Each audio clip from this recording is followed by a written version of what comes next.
Hello, this is Tony Hiller from RealClimateScience.com, setting the record straight about climate. The Washington Post has an article today which surprised even me with the level of climate fraud. They're getting completely shameless. 2 degrees C beyond the limit, extreme climate change has arrived in America by Steve Mufson, Chris Mooney, Juliet Alperin, and John Muskins, April 13, 2019. Lake Hopatcong, New Jersey.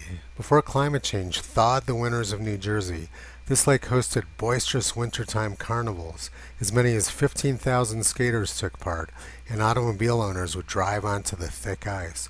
Thousands watched as local hockey clubs battled one another, and the Skate Sailing Association of America held competitions, including one in 1926 that featured 21 ice boats on blades that sailed over a 3-mile course.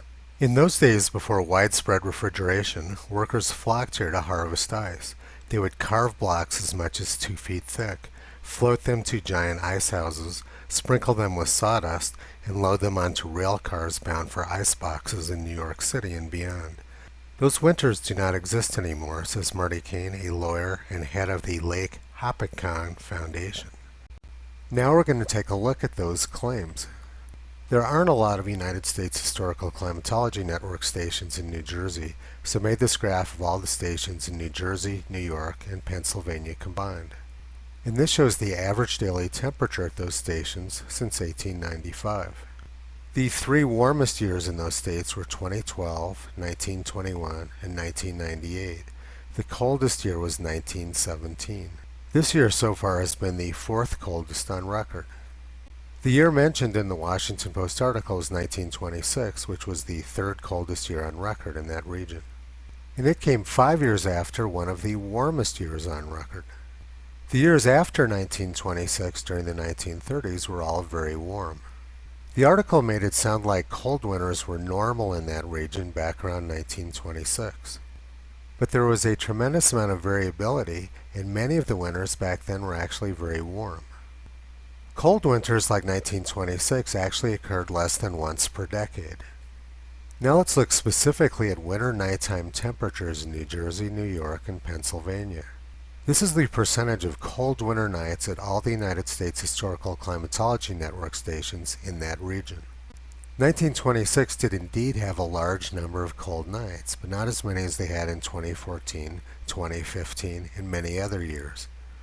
The 1932 Winter Olympics were held in Lake Placid, New York, and they almost had to be canceled because there wasn't any snow in January. Los Angeles Times, January 16, 1932. Lake Placid, New York, January 15. Rain today wiped away the last vestiges of snow from this village's internationally famous bobsled course. New York, January 15. With a high temperature of 66 degrees at 4 p.m. today, New York enjoyed the 3rd successive day of record January warm weather. This map shows temperatures in the east on January 14, 1932. The yellow dots are over 60 degrees, the red dots are over 70 degrees, and the pink dots are over 80 degrees. I don't think they were having ice fairs in New Jersey with a temperature well up in the 70s. The article tried to make it sound like cold winters were the norm in New Jersey in the past, but that clearly was not true. Now let's look at their claim that we don't get cold winters in the Northeast or New Jersey anymore. The first week of January last year was the coldest on record in the northeastern United States. Temperatures in many parts of the Northeast were more than 25 degrees below normal. On New Year's Eve 2018, they were very worried about people getting frostbite at Times Square. It was also record cold in the Midwest and in the southeastern United States. I flew from Denver to Washington, D.C. on January 7, 2018, and took some amazing pictures out the window. It was record cold out there, and the wind was dead calm. Without these fossil fuel-powered generating stations, a lot of people would have been dying. The windmills were frozen solid and completely motionless. This was my plane landing at Reagan Airport in Washington, D.C. The Potomac was frozen solid. It was extremely windy in Washington that evening, and the wind chill factor was like 20 or 30 below zero. I went to a park and was taking pictures and nearly got frostbite. This is looking across the frozen Potomac. This is a list of the 40 coldest afternoons on record in the northeastern United States.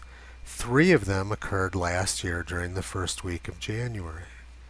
On January 6 last year, the average maximum temperature in the Northeast was 7.5 degrees, and no place in the Northeast made it above freezing that day. I bundled up in my full expedition gear and took a long bike tour around Washington, D.C. that day. As you can see, everything was frozen solid. There were people out ice skating on the reflecting pool. This is a leaf I saw frozen into the ice in front of the Capitol building. The Washington Post article is trying to make it sound like they don't get ice in the Northeast anymore. They're just hoping that people don't have very long memories, and there's very good reason why they printed the article in the summertime instead of during the winter. Had they printed it in the winter, people would have busted out laughing. This was looking across the frozen tidal basin. And there's my bike in front of the frozen Potomac. There's my bike again in front of the Capitol building. I saw people playing hockey out there. And this is looking across the tidal basin towards the Jefferson Memorial, frozen solid. And there's the frozen Potomac again with a plane coming in to land at Reagan Airport. Let's go back and look at the Washington Post article again, which was published yesterday. These winters do not exist anymore, says Marty Kane, a lawyer. Imagine that, lawyers and journalists just making stuff up. I found the missing Arctic ice last year. It was in the Potomac River. And then came spring in Philadelphia, which was the coldest on record. I had the misfortune of spending spring in Philadelphia last year. It kept snowing and snowing and snowing, and it was incredibly cold. Although I did like the contrast of the cardinals in the snow. It wasn't always cold in Philadelphia, though. Here's an article from July 22nd, 1907. Heat wave. There were 10,000 persons taking part in the Benevolent Society's procession at Philadelphia. Over 3,000, including spectators, were prostrated by the heat wave which is passing over the city. There have been 75 deaths, and 50 persons are not expected to recover. The hospitals are full of sufferers. Many horses have been killed. Remember that Philadelphia is right across the river from New Jersey. In fact, many of the suburbs of Philadelphia are actually located in New Jersey. And the warmest January on record in Philadelphia was 1790. That was George Washington's first month in office, when the U.S. Capitol was in Philadelphia. A doctor in Philadelphia, Charles Pierce, kept very detailed records of the temperatures every day. Record of the weather in Philadelphia from January 1st, 1790 to January 1847. 1790, the average or medium temperature of this month was 44 degrees. This is the mildest month of January on record. Fogs prevailed very much in the morning, but a hot sun soon dispersed them, and the mercury often ran up to 70 in the shade at midday. Boys were often seen swimming in the rivers. There were frequent showers, as in April, some of which were accompanied by thunder and lightning. The unaccompanied mildness of the weather continued until the 7th of February. I don't think they were having a lot of ice fairs in New Jersey in January 1790 with the temperature at 70 degrees. January 1790 was the warmest on record, but a few years earlier was the coldest. This picture of Washington crossing the frozen Delaware is an iconic part of American history. So the message here is that winters in the Northeast are extremely variable. Some are very cold, some are very warm. The warmest was in 1790. I spent the winter of 2014-2015 living just outside of Washington, D.C., and March 7, 2015 was an incredible sight. The Potomac was frozen solid. This is probably the first time that's happened in March since the 18th century. I took the dogs out for a hike on Chesapeake Bay on March 7, 2015. Probably the first time anyone was able to do that in March in the last couple centuries.